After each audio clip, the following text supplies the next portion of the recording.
ہمارا ملک ہمیشہ مختلف قسم کی منافرتوں کا شکار رہا. سندھی بلوچ سے برسر پیکار، بلوچ کو پنجابی سے لڑا دیا گیا، حالانکہ ہماری عوام کبھی بھی ایک دوسرے سے نفرت نہیں کرتی تھی. لیکن ہمیں ایسی سیاسی قیادت کی اشد ضرورت تھی جو ان مصنوعی دراڑوں کو پر کر سکے. اور اللہ تعالیٰ کا لاکھ لاکھ شکر ہے کہ ہمیں عمران خان صاحب جیسا لیڈر ملا کہ وہ صرف پاکستان کا نہیں، امت مسلمہ کا لیڈر ہے. لیکن انہوں نے اتنا بڑا فیصلہ کیا کہ ملک کی سب سے بڑی جماعت، سب سے زیادہ ووٹ لینے والی جماعت اور سب سے بڑا لیڈر، ایک ایسے صوبے سے جس کو ہمیشہ محروم رکھا گیا، وہاں کے ایک بہت تگڑی توانا آواز، بلوچوں کی، پشتونوں کی، بلوچستان کے حقوق کی توانا آواز جناب محمود خان اچکزئی صاحب کو جناب عمران خان صاحب نے، سابق وزیر اعظم، بانی چیئرمین تحریک انصاف نے صدر کے عہدے کے لیے منتخب کیا. اس سے پہلے ان کا انتخاب جناب عارف علوی صاحب تھے، اردو سپیکنگ. پاکستان بنانے والے لوگ سب سے زیادہ پاکستان کے لیے قربانی اردو سپیکنگ کمیونٹی نے دی، اور میسج سندھ کو اور اردو سپیکنگ کمیونٹی کو یہ دیا کہ عمران خان صاحب ان کے ساتھ ہیں. اور جب حکومت بنی تو بلوچستان سے جناب قاسم سوری صاحب کو اپنا ڈپٹی سپیکر بنایا، مضبوط میسج دیا بلوچستان کو. اور پشتونخوا کو تاریخ میں پہلی بار سپیکر کا عہدہ دیا، اور جناب اسد قیصر صاحب جو ان کے پرانے ساتھی تھے، پرانے کارکن تھے، اسد قیصر کو انہوں نے سپیکر کا عہدہ دیا. یہ جو فیصلہ جناب عمران خان صاحب نے کیا ہے، اس سے میسج یہ گیا ہے کہ پنجاب، پختونخوا بلوچستان کے ساتھ ہے، سندھ کے ساتھ ہے. انشاءاللہ اس سے قومی یگانگت کو فروغ ملے گا اور منافرت کم ہوگی. اور میسج یہ جائے گا بلوچوں کو، بلوچستان میں رہنے والے پشتون برادری سب کو جو وہاں کے مکین ہیں، سن آف سوائلز ہیں، کہ پاکستان تحریک انصاف پاکستان کے ایک ایک بچے کی آواز ہے. اس موقع پہ آج ہمارے ڈاکیومنٹس جمع ہوئے، آج اس کی اسکروٹنی تھی. اسکروٹنی کے عمل سے ہم نکل کے آگے ہیں. لیکن افسوس کی بھی ایک بات میں کرنا چاہوں گا جس پہ ہم سب کل رات سے بڑے دکھی ہیں کہ جناب اچکزئی صاحب جو سٹالورٹ ہیں بلوچستان کے، ان سے سیاسی اختلاف ہو سکتا ہے، ہمارا بھی رہا ہے، لیکن آج رول آف لا کے لیے، قانون کی حکمرانی کے لیے، دھاندلی کے خلاف، عوام کے حقوق کے لیے، سیاست میں اسٹیبلشمنٹ کا کردار رد کرنے کے لیے کہ ان کی اپنی ایک اہمیت ہے، ان کی اپنی ایک ضرورت ہے، پاکستان کے لیے لازم و ملزوم ہے. لیکن سیاستدانوں کا کام ہے، اور قوم اپنی فوج، اپنے اداروں کے ساتھ یکجان دو قالب کھڑی ہے. لیکن اس پہ ایک موقف ہے تحریک انصاف کا جو آئینی موقف ہے، جس پہ اچکزئی صاحب نے بھی اس دن گفتگو فرمائی کہ ہم چاہتے ہیں کہ ہم آئین کے مطابق اس ملک کو چلائیں.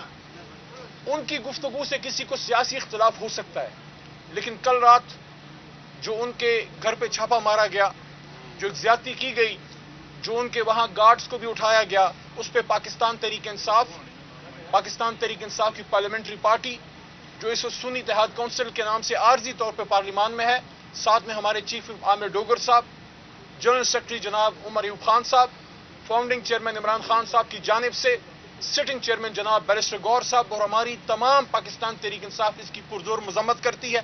اور ہم یہ سمجھتے ہیں کہ اس طرح کے معاملات سے ایشوز حل نہیں ہوں گے. جذبات میں آئے بغیر ٹھنڈے دماغ سے بیٹھ کے ہم پاکستان کے مسائل کا حل اس پارلیمان میں حل کر سکتے ہیں، جو ہمیشہ اچکزئی صاحب بھی یہ بات کرتے تھے، عمران خان صاحب بھی یہ بات کرتے ہیں، اور شومئی قسمت میاں نواز شریف صاحب اور زرداری صاحب بھی یہ بات کرتے تھے، لیکن اس پہ عمل کرنا ان کا ندارت.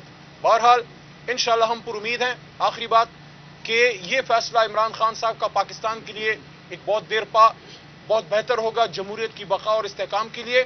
اور انشاءاللہ ہم پر امید ہیں کہ ہم اصلی ووٹ، فارم 45 والے ووٹ سے انشاءاللہ اچکزئی صاحب کو صدر بنائیں گے. اور اس میں ہمارے تمام اکائیاں، ہمارے تمام صوبوں سے ہمارے ایم پی اے صاحبان، مرکز سے ہر جگہ سے ہمیں انشاءاللہ ہمارے جماعت سے سپورٹ ملے گی. میں درخواست کروں گا اچکزئی صاحب سے، اس کے بعد چیف وپ صاحب بھی کھڑے کہ تھوڑا سا اپنے خیالات کا اظہار کیجیے گا. بسم اللہ. اچکزئی صاحب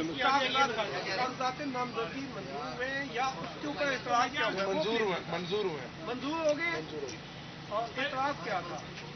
کوئی اعتراض نہیں تھا. فربلس سے اعتراض جس طرح ہوتے رہتے ہیں، ظاہر ہے کسی نہ کسی کو تو پاکستان کی یگانگت اور اتحاد سے تکلیف تو پہنچے گی. علی محمد صاحب حکومت کی سیاست جو عمران خان صاحب نے ابھی شروع کی ہے وہ 2018 میں کیوں نہیں کی؟ اور جو لقابات، جو الفاظات